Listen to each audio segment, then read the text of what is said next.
Hay una filosofía argentina, un pensamiento riguroso acerca del lugar del hombre en la sociedad. Obras literarias como el Facundo, el Martín Fierro, el Matadero.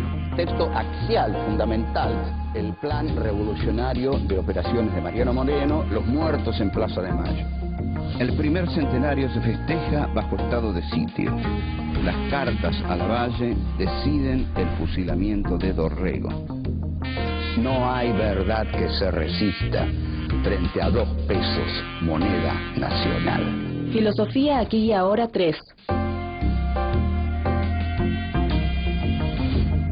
Encuentro 5. Esteban Echeverría, el Matadero. Sumario. 1. La civilización pierde sus pasos. 2. La violencia y la condición humana. 3. La refalosa. 4. El monstruo, la crueldad y los excluidos. Filosofía aquí y ahora 3. Esteban Echeverría nace en Buenos Aires en septiembre de 1805. Realiza sus estudios primarios en la Escuela de San Telmo y luego ingresa en el Departamento de Estudios Preparatorios de la Universidad de Buenos Aires.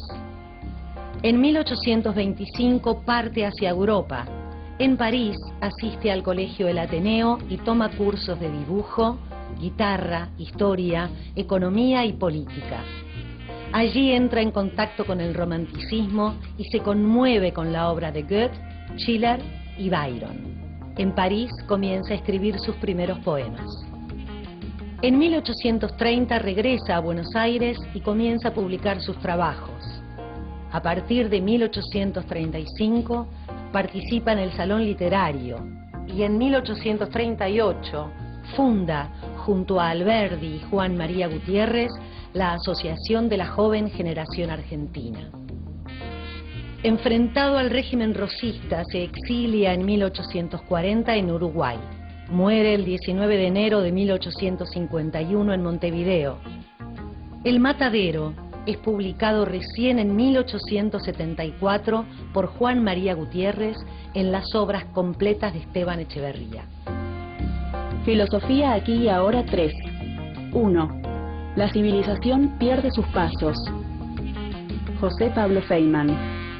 En 1835, don Juan Manuel de Rosas asume como gobernador de la provincia de Buenos Aires y asume también como el vengador de Juan Facundo Quiroga, que había sido asesinado en Barranca Yaco.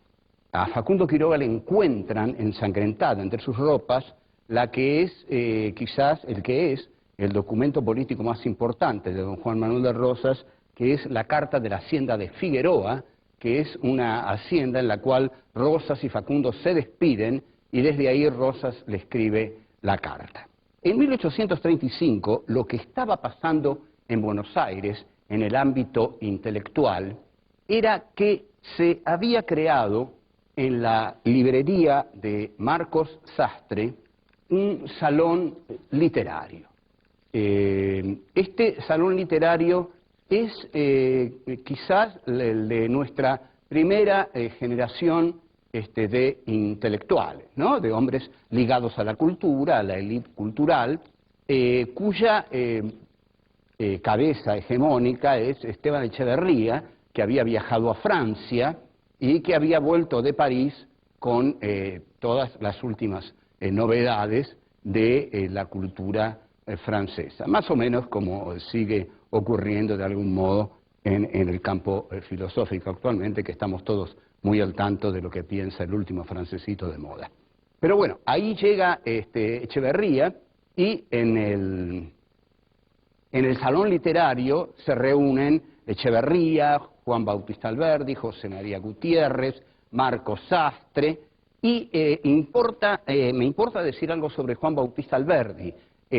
No hay que recuperar solamente al Alberdi de las bases y el crimen de la guerra. Está el Alberdi del fragmento preliminar al estudio del derecho, en el cual Alberdi le ofrece a Rosas, notable, le ofrece a Rosas ser su ideólogo.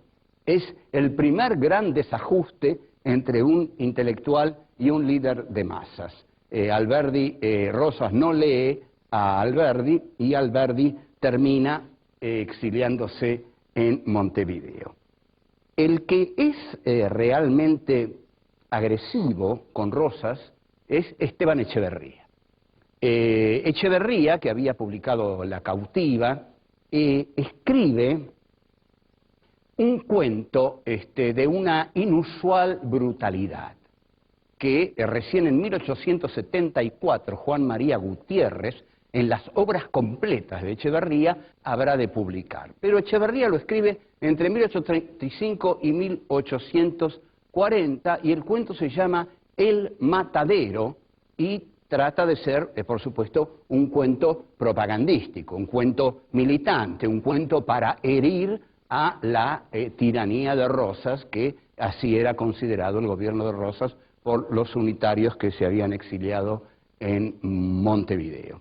El texto de Echeverría, por supuesto, es trasladado, va de mano en mano entre amigos, porque no se puede publicar, y también no se puede publicar porque es demasiado terrible. Quizás por eso Echeverría cargó tanto las tintas, porque era un texto secreto para leer entre exiliados. Lo que narra el cuento es el cuento perfecto de la diferencia entre los civilizados y los bárbaros. El cuento se llama El matadero porque ocurre en el matadero, donde Echeverría hace una descripción de la gente que trabaja en el matadero, que es la gente del rosismo, la gente que adhiere a la figura del restaurador de las leyes, que así se le decía a Rosas, y la descripción que hace Echeverría de esta gente es de un desdén, de un racismo, de un clasismo impresionante. Pocas veces se ha visto considerar a la clase, digamos, plebeya como una clase ligada, identificada con la animalidad. Son animales, es decir, carnean animales y a la vez ellos son animales. Los faenadores del matadero son también reses, como lo son las reses que ellos carnean. Andan en charcos de barro, andan entre sangre, es un horror el cuadro que traza Echeverría. En contraste con esto, en brutal contraste con esto, viene un hombre de la cultura, un hombre de la civilización, un hombre de la racionalidad. Este hombre es un joven unitario que ha tenido la desgracia de extraviar sus pasos y de entrar en el matadero. El esquema que tenemos aquí es que la civilización pierde sus pasos y entra en la barbarie. Este joven que viene en silla inglesa, que viene muy elegantemente vestido, que tiene modales exquisitos, porque es de la alta sociedad, ¿no? de la burguesía más alta o de la oligarquía más concentrada de Buenos Aires, un culto, pierde sus pasos en el matadero y ahí es muy mal recibido. Es muy mal recibido porque todos los del matadero se dan cuenta que quien ha llegado es evidentemente un unitario. Y seguimos más adelante. 2. La violencia y los absolutos. El cuento se llama El matadero porque va a ser el matadero de las reses y el matadero del unitario. Todo a manos de esta turba salvaje que son los hombres que adhieren a don Juan Manuel de Rosas, el personaje odiado por los unitarios y muy especialmente por Esteban Echeverría. Entonces, el unitario es visualizado por los hombres del matadero. Aquí ya se produce un encuentro brutal. Lo ven, y ven que es una especie, que es un joven, que en realidad muchos ilustradores lo ilustran como el